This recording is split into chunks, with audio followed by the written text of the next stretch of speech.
muchagara muripo. Ndo zvatanga tichidzidza paprevious verse yacho yatakadzidza ndine zuro.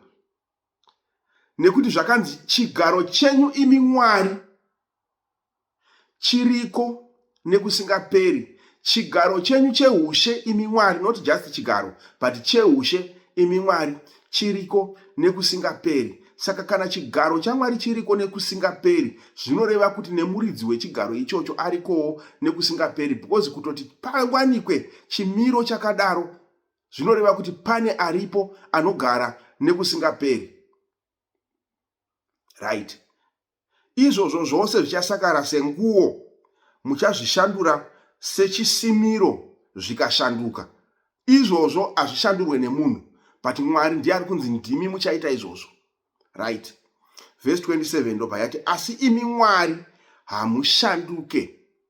Imi Mwari hamushanduke. Makore enyu haangave nemugumo.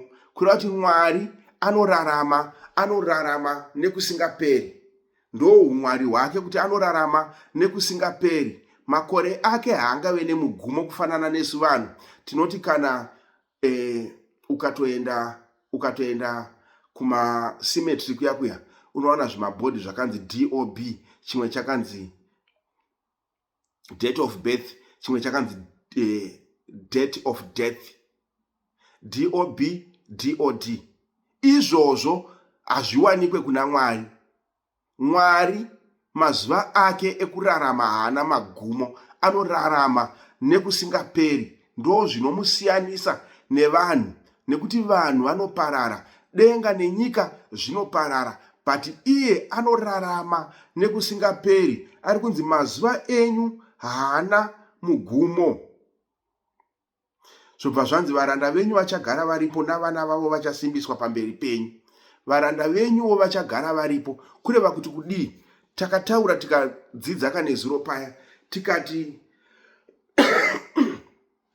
pari kunzi chigaro chenyu cheushe, zvinoreva kuti pane kingdom yaMwari iripo.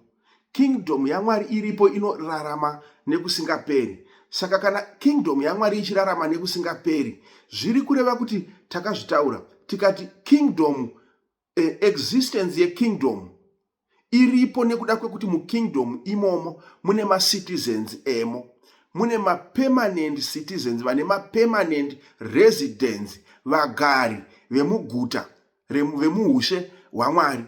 Saka vagari vemuhushe hwaMwari, maresidents iwayo kana kuti macitizens emuhushe hwaMwari, ndo ari kunzi nevaranda venyu vachagarawo nekusingaperi. Vachagarawo nekusingaperi nekuda kwei?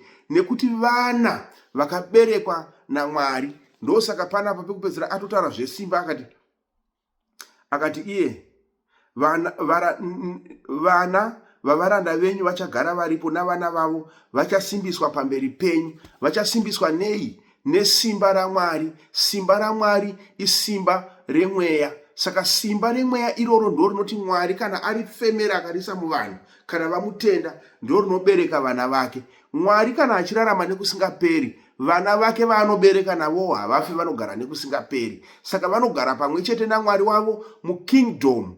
Ndo muri kunzi vachasimbiswa pamberi penyu. Kuti vachasimbiswa pamberi penyu kureva kuti vachapiwa simba, sezvanga zvakaprofitwa naIsaiah, Isaiah chapter 40 paipa paakati profita achiti iye vatana vacharota hope, majaya achaprofita, vachamhanya vasinganeti, vachabhururuka semakondo, vachapiwa simba idzva. Simba idzva racho ndo iri raakuita kuti vararame mukingdom yaMwari pamwe chete naishe wavo Mwari wacho nekusingaperi. Ndo riri kuzonzi naJohn pachapter 1 verse 12, vose vakamugamuchira akavapa simba kuti vave vana vaMwari. Ndo ranga rakatotaurwa naDhavhidhi irori kuti nevana vevaranda venyu vachagara nemi nekusingaperi. Ndo vapi ava? Zviri kureva kuti vana vose vakaberekwa mukutenda, vakaberekerwa musungano itsva muNew Testament, vakatenda kuva zvibereko zvemweya, naivowo vachagara naMwari wavo nekusingaperi. Ndokunge vachengeta kutenda kwavo muna Kristu kusvika pakuguma. Vacharamba vaina Mwari ari kunzi iye denga nenyika zvinopfuura. Denga acharipeta raakaita iye, acharipeta, asi iye achararama nekusingaperi pamwe chete nevanhu vake. Ndo yainzi kuna Revelation chapter 1 kuya, ndakaona denga idzva nenyika itsva zvichiburuka kubva kudenga, nekuti denga rekutanga rakanga rapfuura. Denga ranga rapfuura ndo riri kutaurwa naDhavhidhi panapa, kuti zvichapfuura, zvichapetwa, zvichasakara, asi Mwari anoramba aripo. Saka kana Mwari aramba aripo, iye nevana vake vanomutenda nhasi, nevakamutenda kare, nevachamutenda even isu tisisipo, kusvikira iye azoridza hwamanda yake, vose vakafamba zvakafanira evhangeri yake nekuda kwake, ndo vari kunzi vachagara vainaye, vachirarama vari pamwe chete naye sezvazvinofanirwa, sezvavanodawo ivo. Saka ndo mashoko ari kutaurwa panapa naHebrews, mashoko anga akambotaurwa naDhavhidhi. Mashoko achona anga akataurwa naDhavhidhi ari kukonifema panapa kuna Hebrews kuti ari kunongedzera kuna Kristu. Saka Dhavhidhi paakanga achitaura mashoko aya anoita semunyengetero, anoita serumbidzo, Dhavhidhi akanga achiona Kristu mukutaura mashoko aya. Ndokunzwisisa kuti uyu mukuru kudarika ini mambo, ndiri president hongu, ndiri mutongi wenyika ino yese, but chimiro ichi inini ndaita mudiki kwachiri. Pane akafanira kukudzwa kudarika kukudzwa kwandinako panyika pano. Dhavhidhi ndokubva azvideredza. Mashoko iwaya anoratidza kuti Dhavhidhi azvideredza, akasazvikudza, akapfekenura chimiro chake iye, ndokubva atora Kristu akamuisa pachigaro chake cheushe, ndokubva ati, imimi Mwari, ndimi makateya nheyo, sezvaataura panapa. Pati makateya nyika kare kare nedenga rose, ibasa remaoko enyu. Saka mweya wekuzvininipisa nekusazvikudza wakatendera Dhavhidhi kuti aone Mwari mumwoyo make, ndokutaura mashoko aya aasingagone kuita iye kunyange ari mambo. Unonzi umambo, munoziva zvawakaita. I will give an example yenyika yekwedu, kuti kuZimbabwe kuya ibasa regovernment, kuti government inofanira kuvaka nyika, kugadzira nyika, kudevelopa nyika. But government inodevelopa nyika sei? Unonzwa president wemunyika ndiye anenge achiti anopa the state of the nation address every year, achiti gore rino tichaita so, tichavaka mabridge, tichagadzira road, tichaita izvi neizvi. Zvese izvozvo anenge achiti tinozviita. Why ari kuti tichazviita? Nekuda kwekuti iye ndiye mambo ari kutungamirira vanhu vake. So ndo zvanga zvakafanana naDhavhidhi. But kunyange Dhavhidhi anga ine basa rekuti izvi neizvi tichakuitirai vana vaIsraeri, but pane zvaakazonzwisisa kuti izvi hazvisisiri zvedu, kunyange tiri hurumende, ndiri mutungamiriri wayo, kunyange ndiri mukuru wavaIsraeri, ndiri mambo kwavari, but izvi patasvika apa haisisiri zvangu izvi. Pane akafanira kuti iye akudzwe, kuti neni ndinofanira kusubmita kwaari. Ndokubva Dhavhidhi ataura mashoko aya anoratidza kusubmita kuna Mwari, anoratidza kuzvidukupisa nekuzviisa pasi nekutenda mumwoyo make kuti uyu mukuru kwandiri. Ndokutaura mashoko aya ari kataurwawo pana Hebrews chapter 1 pavesi 10, kuti makateya nyika kare kare nedenga rose, ibasa remaoko enyu. Kureva kuti atenda kuti iri harisi basa redu. Isusu tine ratinogona, yes, mabridge tinovaka, zvikoro tinovaka, mari tinokupai, tinoendesa vana venyu nyange kuzvikoro mahara, izvozvo ibasa redu tinozvigona. But pane basa rakakura kudarika patinogumirawo isusu. Patinogumira isusu pane anotangira ipapo, anonzi Mwari. Mwari wachona ndiye aakutaurwa manje kunzi ane chimiro ichi chakasiyana nemumwe munhu wese angawanikwa panyika.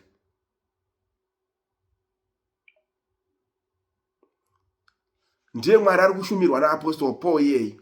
ndiye ari kuonekwa naapostoli Paul pakutaura kwavari kuita, nekuti apostoli Paul kuno kuvaratidza kuti mashoko aya tichifambirana tichiti tikaenda tikanoatora kuna mapisarema touya kuno kutotarisa tiri kuona kuti mashoko mamwe chete aya akudhairektwa kuna Kristu. Saka David waakaona akati ibasa remaoko enyu denga nenyika, akati denga iro rinoonekwa iri basa remaoko enyu iri mucharipeta imimi Mwari. Waakaona newaakarumbidza achiti ndimi mega munogona kuita zvinhu izvi ndi Jesu Kristu. Nekuti kunoku ndo zviri kutaurwa kuna Hebrews chapter 1. Kana tikaitevedza kubva pavhesi 1 sezvatanga tichifamba nayo tichiitaura, nekuti panapa aya mashoko ari kuteverana nemashoko kana kuti icontinuation yemashoko atakabva kuverenga ainzi ndiwe mwanakomana wangu nhasi ndakakubereka, pamberi zvikazonzi imi Mwari chigaro chenyu chiriko nekusingaperi. Tikatarisa tikaona kuti ari kunzi imi Mwari ndiye ari kunzi ndiwe mwanakomana wangu nhasi ndakakubereka, ndiye Jesu Kristu. Saka Jesu Kristu uyu ndiye watakuona achipfuurira mberi achitsanangudzwa achinzi imi Ishe makateya nheyo dzenyika pakutanga, nedenga ndiro basa remaoko enyu. Mashoko iwaya ari kunongedzerwa kuna Mwari. Mwari wachona iye ari kuudzwa mashoko aya taakumuona ari Yefta akaudzwa mashoko aya naDhavhidhi. Saka Dhavhidhi naapostoli Paul Mwari akataura mavari, Mwari wavakanzwisisa mukutenda kwavo mumwoyo ndi Jesu Kristu. Saka kana Jesu Kristu aparidzwa naDhavhidhi, Paul akazviratidza kuti ndi Jesu Kristu kudai so, zviri kureva kuti iwe neni nhasi kana tichiti tinotenda ndiye Mwari watinofanira kutenda uyu, chatinoita kuti timutende kunzwisisa kuti alright uyu ndiye Mwari akaita denga nenyika, asi denga nenyika zvazviri basa remaoko ake, denga nenyika zvacho zvichapetwa zvichapfuura, but iye achasara ariko achirarama nekusingaperi. Izvozvo ndo zvichaita kuti timutende nekunzwisisa kuti alright ndo status yake iyi, ndo chimiro chake ichi. Saka isusu kana tatenda tatevera iye, tanzwa kutaura kwake, tamutenda tikamunamata, zviri kureva kuti kutenda kwedu kunotiudza nekuti nzwisisa kuti iye sezvo anorarama nekusingaperi, nevana vake vaanobereka vana vemweya navo vanorarama pamwe chete naye nekusingaperi. Ndo zvaakaita, uye ndiye Mwari akaparidzwa, ndiye Mwari anotaurwa. Varume vakazvininipisa vakamuparidza, vakataura pamusoro pake sezvaakaita, vakamutaura vakamutsanangura sezvaari. Havana kutora pozisheni isiri yavo, havana kuzvikudza kuzvigadzika pamapozisheni evamwe. I once heard a certain prophet kunyika yekweduko akati I am more gifted than God. David haana kudaro, Paul haana kudaro, John haana kudaro, but vakazvininipisa. Ukatoenda pana John chapter 1 verse 1 to 3 unonzwa achitaura kuti zviri kungotaura panapa. Handiti verse 10 yaHebrews 1 yati imi Ishe makateya nheyo dzenyika pakutanga. Mwari imi makateya nheyo dzenyika pakutanga. Ukazouya panapa pana John chapter 1 verse 1 unonzwa achiti pakutanga shoko rakanga riripo. Pakutanga kupi? Pari kunzi pakutanga imi Mwari makateya nheyo dzenyika. Kunoku John ari kutiwo pakutanga shoko rakanga riripo. Riri kunzi shoko rakanga riripo ndo Mwari ari kutaurwa panapa naapostoli Paul kunzi pakutanga imi Mwari makateya nheyo dzenyika. Zvinhu zvose hanzi shoko rakanga riri kuna Mwari, shoko rakanga riri Mwari. Saka Mwari uyu ndiye anga ari shoko, ndiye akaita foundation yenyika. Ndiye Mwari ari kutaurwa naDhavhidhi, ari kuparidzwa naDhavhidhi. Ndiye Mwari ari kudzidziswa kereke naapostoli Paul. Apostoli John ndiye Mwari wavari kutaurawo pamusoro pake uyu. Kureva kuti kana tichitendawo isusu Mwari waapostoli John wavakaparidza nekudzidzisa pamusoro pake, Mwari waDhavhidhi waakarumbidza pana Psalms 102 apa, Mwari waapostoli Paul wavari kutaura pamusoro pake uyu. Kana iniwo ndichiti ndinonamata Mwari mumweya nezvokwadi, ndiye Mwari wandinofanira kunge ndichitenda, ndichidzidza kubva pakudzidzisa kwevaapostoli vari kutaura pamusoro pake. Vaapostora vacho vana John vari kuti ireri pakutanga rakanga riri kuna Mwari, zvikanzi zvinhu zvose zvakaitwa naye asangana mashoko aPsalms 102 naHebrews chapter 1 verse 10. Pakutanga zvinhu zvose zvakaitwa naye. Ava vari kuti makateya nheyo pakutanga, kureva kuti before the existence yeplanet inonzi earth kwanga kuina Mwari. Mwari anga ariko, ndiye akazoteya nheyo akaita basa rezvinhu zvese, ndiye akaita everything zvingaonekwa panyika pano kunyange zvisingaonekwi. Iye ndiye Mwari ari kuparidzwa, anotendwa. Ndiye Mwariwo watinoparidzirwa totenda. Kana toparidza ndiye Mwari watinoparidzawo iyeye. Zvinhu zvose zvakaitwa naye kunze kwake hakuna kuitwa kunyange chinhu chimwe chakaitwa. Kunze kwaMwari hakuna kuitwa kunyange chinhu chimwe chakaitwa. Kuratidza kuti chii? Kuti zvose zvinoitwa naMwari. Ndinoona zvangu vaprofita venhema vachiprofita vanhu paTikTok apa, vachiti ivo vanoitira vanhu zvinhu. Makazviwana kupi izvo zvahama dzangu? Munoitira vanhu chii chamunoziva? Manga muripo here pakutanga Mwari achiita nheyo dzenyika? Imi munoitira vanhu zvinhu David zvaakazvibvisa papozisheni yekuti izvi handizvinzwisise. Are you guys greater than David? Are you greater than John? John ari kuti kunze kwaMwari hakuna kuitwa chinhu, but imi munonyepera vanhu muchiti munozviita. Zvii zvingaitwa nemunhu?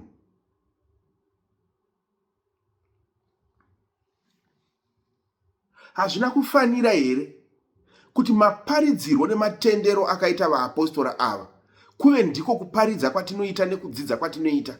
Ave Mwari wavakaparidza uyu watinonzwisisawo nekutenda nekufamba maari. Ndo zviri kutaurwa neshoko raMwari. Ukazoenda kuna Colossians, vaKoros chapter 1 paverse 16, unonzwa mashoko aya achisangana kudai so, woona kuti varume ava vari kushumira Mwari mumwe chete. Mwari ari kutaura mavari uyu mumwe chete. Kutaura kwavo hakupesani.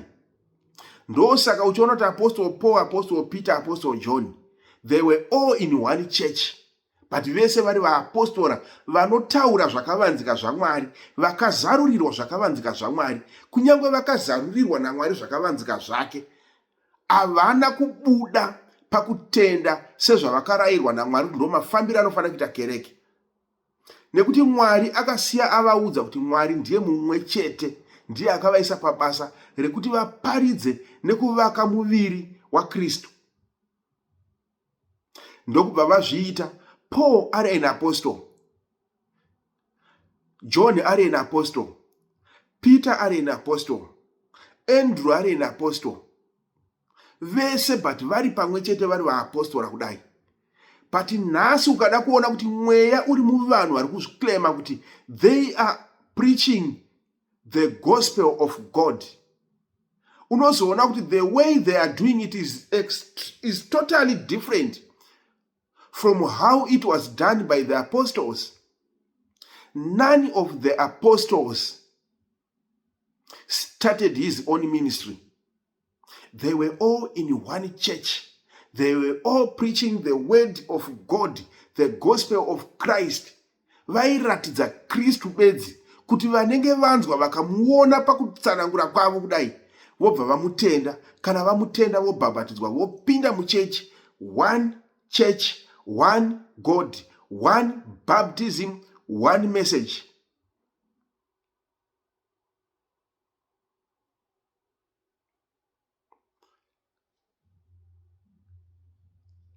Hapana akabuda akatanga ministry yake. Why? Nekuti vari kunzwisisa kuti akavaisa pabasa nezvaakavaudza mafambiro ebasa racho.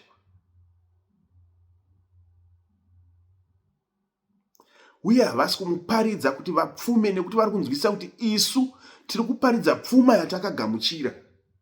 Vakunzwisisa vakakombeya pfuma yenyika, vakakombeya vakanga vagamuchira. Vakanzwisisa kuti iyi ndo pfuma chaiyo yavakagamuchira. Why? nekuti inogara nekusingaperi inovaisa kuupenyu husingaperi. But yenyika iri kunzi inoparara.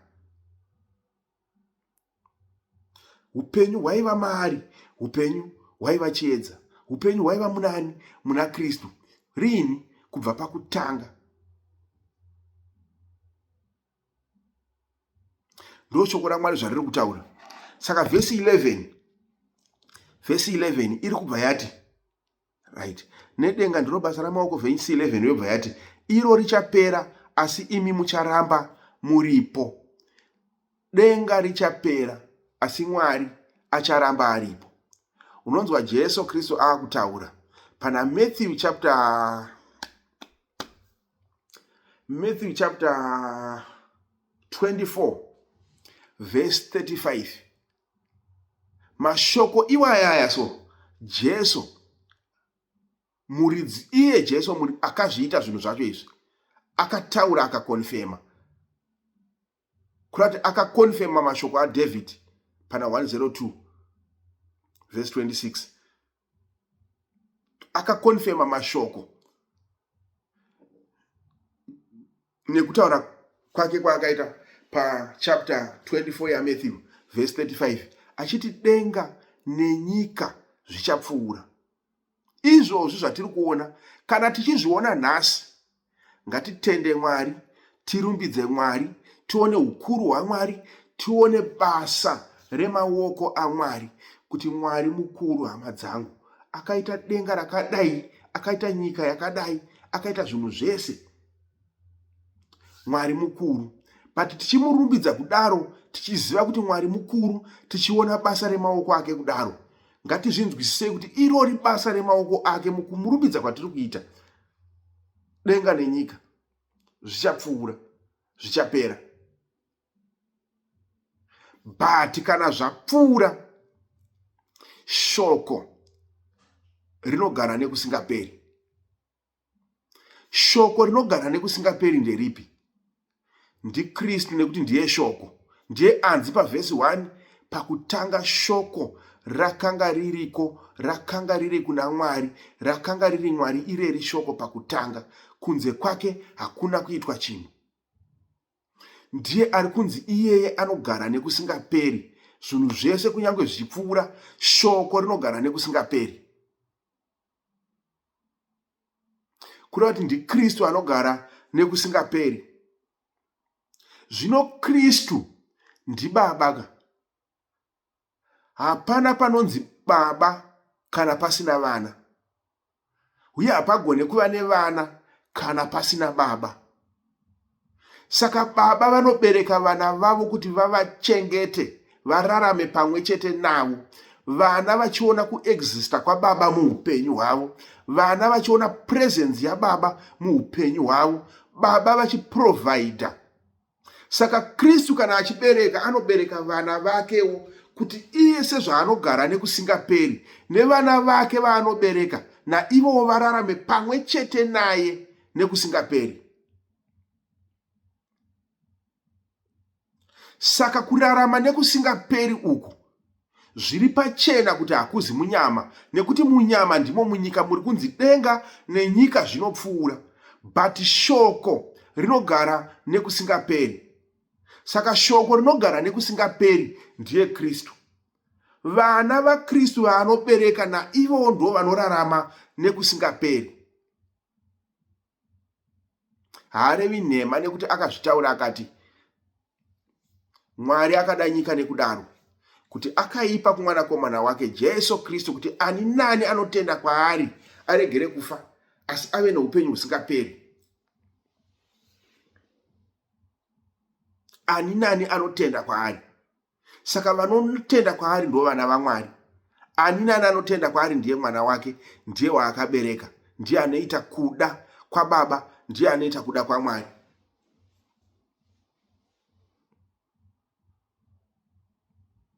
Ndo zviri kutaura neshoko, sezviri kutaura pano pavhesi 11, iro richapera asi imi mucharamba muriko nekusingaperi. Mashoko ari kutaurwa ipapapa, so ukaatevedzanisa unozoona tichiramba tichizvera kuda kuona kuti ndizvo here zviri kutaura izvi. Kuti tione kuti ndizvo, panofanira kuita zvapupu zvinokonfema mashoko aya. Saka ukaenda kuna Isaiah chapter 51 pavhesi ya6 unononzwa mashoko ari pavhesi 11 aya. Mashoko ari pavhesi 11 yaHebrews ndo mashoko ataona pavhesi 26 yaPsalms 102.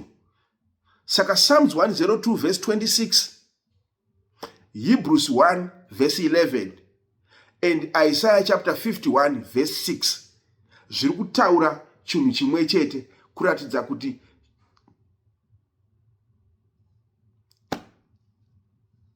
it is confirmed. Ndezvechokwadi. Ukaibata ukanoiverenga, let me go there. Isaiah chapter 51. Isaiah ndi prophet now.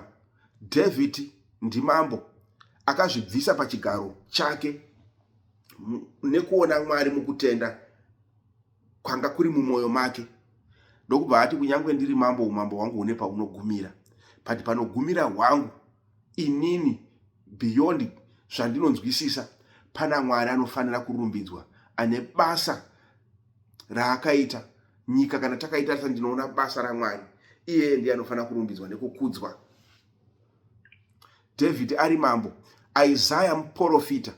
Saka mambo nemuprofita naapostol mazwi avo ari kupupura chinhu 1. Mambo David, the prophet Isaiah and the apostle mushumiri vari kutaura nyaya imwe chete. Nyaya idzi vari kudziwana kupi? Vari kudziona mumweya nekuti hadzisi dzenyika. Right. Where is Isaiah? Right. Chapter 51 verse 6 ndo yandoda unoverenga. Pane mashoko aripo anonzi ari kutaurwa ipapo naprofeti.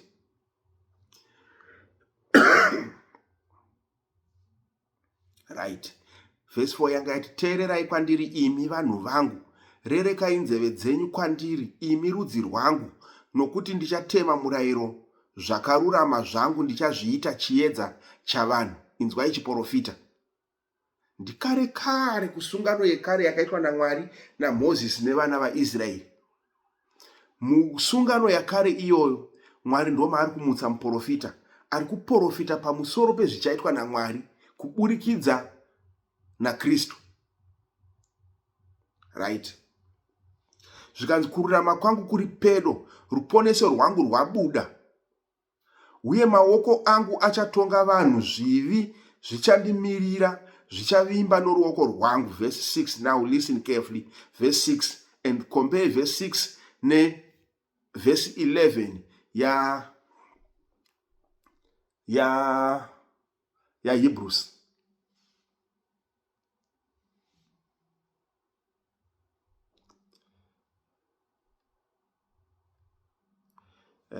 Meno zviri kuitika apa.